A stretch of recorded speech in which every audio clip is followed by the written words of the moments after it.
नमस्कार दोस्तों, मेरे YouTube चैनल में आप सभी का स्वागत है। आज मैं प्राचीन इतिहास के बहुत ही महत्वपूर्ण टॉपिक वैदिक संस्कृति से संबंधित सामान्य ज्ञान के प्रश्न उत्तर लेकर आई हूँ, जो भारत में होने वाले प्रतियोगी परीक्षाओं में अक्सर पूछे जाते हैं। मैंने सारे प्रश्न सेलेक्टेड और इम्पोर्टेंट लिए हैं, इसलिए वीडियो को अंत तक जरूर देखिए। पहला प्रश्न है, पूर्व वैदिक या ऋग्वैदिक संस्कृति का काल किसे माना जाता है? ऑप्शन है 1500 ईस्वी पूर्व से 1000 ईस्वी पूर्व, 1000 ईस्वी पूर्व से 600 ईस्वी पूर्व, 600 ईस्वी पूर्व से 600 ईस्वी। क्या हो जाएगा आंसर? तो इसका आंसर हो जाएगा ऑप्शन नंबर ए, 1500 ईस्वी पूर्व से 1000 ईस्वी पूर्व। अगला प्रश्न है, उत्तर वैदिक संस्कृति का काल किसे माना जाता है? ऑप्शन है 1500 ईस्वी पूर्व से 1000 ईस्वी पूर्व, 1000 ईस्वी पूर्व से 6000 ईस्वी पूर्व या 600 ईस्वी पूर्व से 600 ईस्वी। क्या हो जाएगा आंसर? तो इसका सही आंसर हो जाएगा ऑप्शन नंबर बी, 1000 ईस्वी पूर्व से 6000 ईस्वी पूर्व। अगला प्रश्न है, आर्य शब्द का शाब्दिक अर्थ है?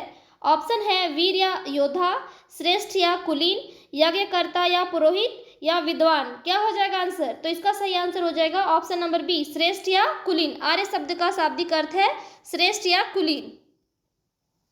अगला प्रश्न है, प्रारंभिक आर्यों के बारे में निम्न में कथनों में से कौन सा सही नहीं है?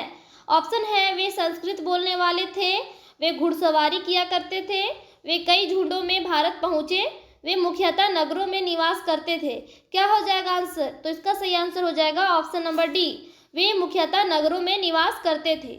अगला प्रश्न है, इनमें से किस फसल का ज्ञान वैदिक काल के लोगों को नहीं था? ऑप्शन है जौ, गेहूं, चावल या तंबाकू। क्या हो जाएगा आंसर? तो इसका आंसर हो जाएगा ऑप्शन नंबर डी, तंबाकू। वैदिक काल के लोगों को तंबाकू का ज्ञान नहीं था। अगला प्रश्न है, उत्तर वैदिक काल के वेद विरोधी और ब्राह्मण विरोधी धार्मिक अध्यापकों को किस नाम से जाना जाता था? ऑप्शन है यजमान, श्रमण, अर्थवन, श्रेष्ठीन। क्या हो जाएगा आंसर? तो इसका सही आंसर हो जाएगा ऑप्शन नंबर बी, श्रमण। उत्तर वैदिक काल के वेद विरोधी और ब्राह्मण विरोधी धार्मिक अध्यापकों को श्रमण के नाम से जाना जाता था। अगला प्रश्न है, वैदिक गणित का महत्वपूर्ण अंग है? शतपथ ब्राह्मण, अथर्ववेद, शूलवसूत्र या छांदोग्य उपनिषद। क्या हो जाएगा आंसर? वैदिक गणित का महत्वपूर्ण अंग है, तो इसका सही आंसर हो जाएगा ऑप्शन नंबर सी, शूलवसूत्र। अगला प्रश्न है, किस वेद में प्राचीन वैदिक युग की संस्कृति के बारे में सूचना दी गई है? ऑप्शन है ऋग्वेद, यजुर्वेद, अथर्ववेद, सामवेद। क्या हो जाएगा आंसर? किस वेद में प्राचीन वैदिक युग की संस्कृति के बारे में सूचना दी गई है? इसका सही आंसर हो जाएगा ऑप्शन नंबर ए, ऋग्वेद। अगला प्रश्न है, निम्नलिखित में से वैदिक काल में लिखे गए ग्रंथों का सही क्रम कौन सा है? इसका सही आंसर हो जाएगा ऑप्शन नंबर ए, वेद, ब्राह्मण, आरण्यक और उपनिषद। वैदिक काल में लिखे गए ग्रंथों का सही क्रम है वेद, ब्राह्मण, आरण्यक और उपनिषद। अगला प्रश्न है, वेदों की संख्या कितनी है? ऑप्शन है 2, 3, 4 या 5।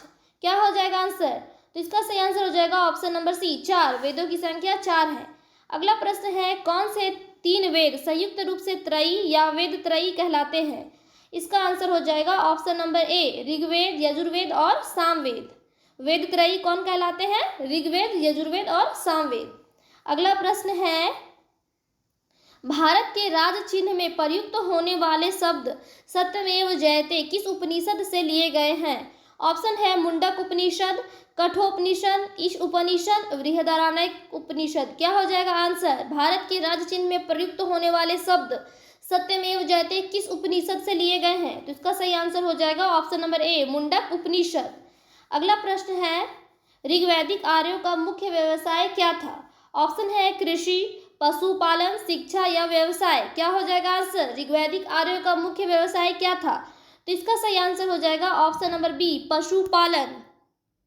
अगला प्रश्न है, भारतीय संगीत का आदि ग्रंथ कहा जाता है? ऋग्वेद, उपनिषद, यजुर्वेद या सामवेद। क्या हो जाएगा आंसर? भारतीय संगीत का आदि ग्रंथ किसे कहा जाता है? तो इसका सही आंसर हो जाएगा ऑप्शन नंबर डी, सामवेद। भारतीय संगीत का आदि ग्रंथ सामवेद को कहा जाता है। अगला प्रश्न है, प्रथम विधि निर्माता कौन है?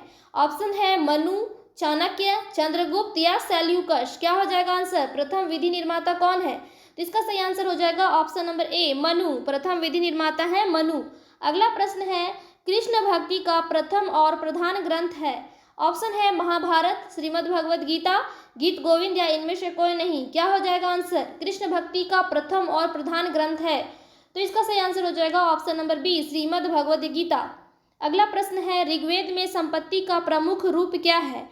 ऑप्शन है गोधन, भूमि, ए एवं बी दोनों, अथवा इनमें से कोई नहीं। क्या हो जाएगा आंसर? ऋग्वेद में संपत्ति का प्रमुख रूप क्या है? तो इसका सही आंसर हो जाएगा ऑप्शन नंबर ए, गोधन। अगला प्रश्न है, ऋग्वेद के किस मंडल में शूद्र का उल्लेख पहली बार मिलता है? ऑप्शन है 7वें, 8वें, 9वें या 10वें। क्या हो जाएगा आंसर? ऋग्वेद के किस मंडल में शूद्र का उल्लेख पहली बार मिलता है? तो इसका सही आंसर हो जाएगा ऑप्शन नंबर डी, 10वें। अगला प्रश्न है, पुराणों की संख्या कितनी है? ऑप्शन है 18, 19, 20 या 21। क्या हो जाएगा आंसर? पुराणों की संख्या कितनी है? तो इसका सही आंसर हो जाएगा ऑप्शन नंबर ए, 18। पुराणों की संख्या है 18। अगला प्रश्न है, वैदिक धर्म का मुख्य लक्षण इनमें से किसकी उपासना था?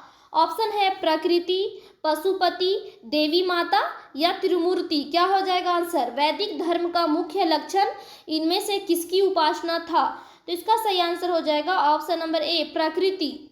अगला प्रश्न है, किस देवता के लिए ऋग्वेद में पुरंदर शब्द का प्रयोग हुआ है? ऑप्शन है इंद्र, अग्नि, वरुण या सोम। क्या हो जाएगा आंसर? किस देवता के लिए ऋग्वेद में पुरंदर शब्द का प्रयोग हुआ है? तो इसका आंसर हो जाएगा ऑप्शन नंबर ए, इंद्र।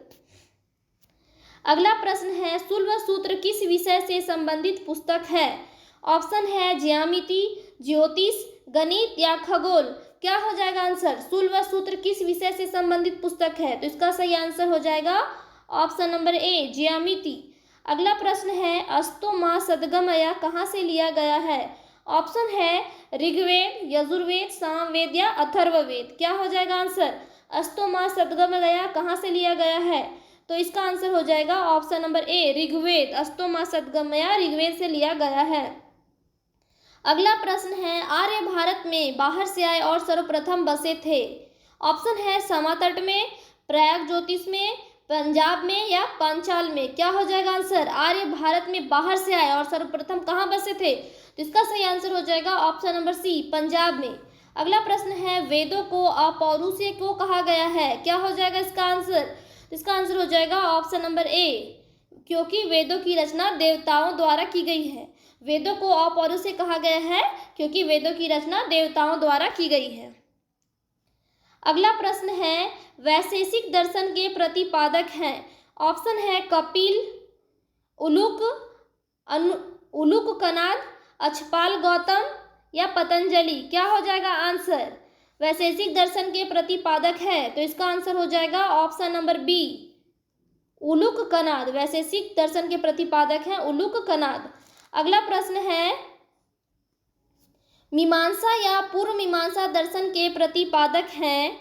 ऑप्शन है जैमिनी, बादरायन, कपिल या गौतम। क्या हो जाएगा आंसर? मीमांसा या पूर्व मीमांसा दर्शन के प्रतिपादक है, तो इसका सही आंसर हो जाएगा ऑप्शन नंबर ए, जैमिनी। मीमांसा या पूर्व मीमांसा दर्शन के प्रतिपादक हैं जैमिनी।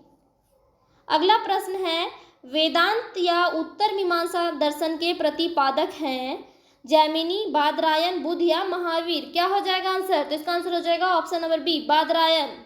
अगला प्रश्न है, ऋग्वेद का कौन सा मंडल पूर्णतः सोम को समर्पित है? ऑप्शन है 7वां मंडल, 8वां मंडल, 9वां मंडल या 10वां मंडल। इसका आंसर क्या होगा? तो इसका आंसर हो जाएगा ऑप्शन नंबर सी, 9वां मंडल। ऋग्वेद का 9वां मंडल पूर्णतः सोम को समर्पित है।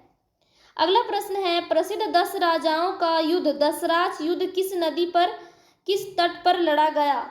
ऑप्शन है कावेरी, गंगा, ब्रह्मपुत्र, कावेरी या परुष्णी। क्या हो जाएगा आंसर? प्रसिद्ध 10 राजाओं का युद्ध दसराज युद्ध किस तट पर लड़ा गया? तो इसका सही आंसर हो जाएगा ऑप्शन नंबर डी, परुष्णी। अगला प्रश्न है, धर्मशास्त्रों में भूराजस्व की दर क्या है? ऑप्शन है 1/3, 1/4, 1/6 या 1/8। क्या हो जाएगा आंसर? तो इसका सही आंसर हो जाएगा ऑप्शन नंबर सी, 1/6। अगला प्रश्न है, 800 ईसा पूर्व से 600 ईसा पूर्व का काल किस युग से जुड़ा है? ऑप्शन है ब्राह्मण युग, सूत्र युग, रामायण युग या महाभारत युग। क्या हो जाएगा आंसर? तो इसका सही आंसर हो जाएगा ऑप्शन नंबर ए, ब्राह्मण युग 800 ईसा पूर्व से 600 ईसा पूर्व का काल ब्राह्मण युग से जुड़ा है। अगला प्रश्न है, किस काल में अछूत की अवधारणा स्पष्ट रूप से उदित हुई? ऋग्वैदिक काल में, उत्तर वैदिक काल में, उत्तर गुप्त काल में या धर्मशास्त्र के काल में? क्या हो जाएगा आंसर? तो इसका सही आंसर हो जाएगा ऑप्शन नंबर डी, धर्मशास्त्र के काल में। अगला प्रश्न है, एशिया माइनर स्थित बोगा जाकोई का महत्व इसलिए है क्योंकि? इसका सही आंसर हो जाएगा ऑप्शन नंबर ए, वहाँ जो अभिलेख प्राप्त हुए हैं उनमें 4 वैदिक देवताओं इंद्र, वरुण, मिस्र, नासत्य को उल्लेख मिलता है। अगला प्रश्न है, गायत्री मंत्र किस पुस्तक में मिलता है? तो इसका आंसर हो जाएगा option number A, Rigveda. Gayatri mantra Rigveda में मिलता है। अगला प्रश्न है, न्याय दर्शन को प्रचारित किया था? ऑप्शन है चारवाक, गौतम, कपिल या जैमिनी। क्या हो जाएगा आंसर? न्याय दर्शन को किसने प्रचारित किया था? तो इसका आंसर हो जाएगा ऑप्शन नंबर बी, गौतम। न्याय दर्शन को गौतम ने प्रचारित किया था। अगला प्रश्न है, प्राचीन भारत में निष्क से जाने जाते थे? ऑप्शन है स्वर्ण आभूषण, गायें, तांबे के सिक्के, चांदी के सिक्के। क्या हो जाएगा आंसर? प्राचीन भारत में निष्क जाने जाते थे, तो इसका सही आंसर हो जाएगा ऑप्शन नंबर ए, स्वर्ण आभूषण। अगला प्रश्न है, योग दर्शन के प्रतिपादक हैं? ऑप्शन है पतंजलि, गौतम, जैमिनी, शंकराचार्य। क्या हो जाएगा आंसर? योग दर्शन के प्रतिपादक कौन है? तो इसका सही आंसर हो जाएगा ऑप्शन नंबर ए, पतंजलि। योग दर्शन के प्रतिपादक है पतंजलि। अगला प्रश्न है, उपनिषद पुस्तकें हैं? ऑप्शन है धर्म पर, योग पर, विधि पर या दर्शन पर। क्या हो जाएगा आंसर? उपनिषद पुस्तकें किस पर आधारित है? तो इसका सही आंसर हो जाएगा ऑप्शन नंबर डी, दर्शन पर। उपनिषद पुस्तकें दर्शन पर आधारित है। वीडियो आपको कैसी लगी कमेंट करके बताइए।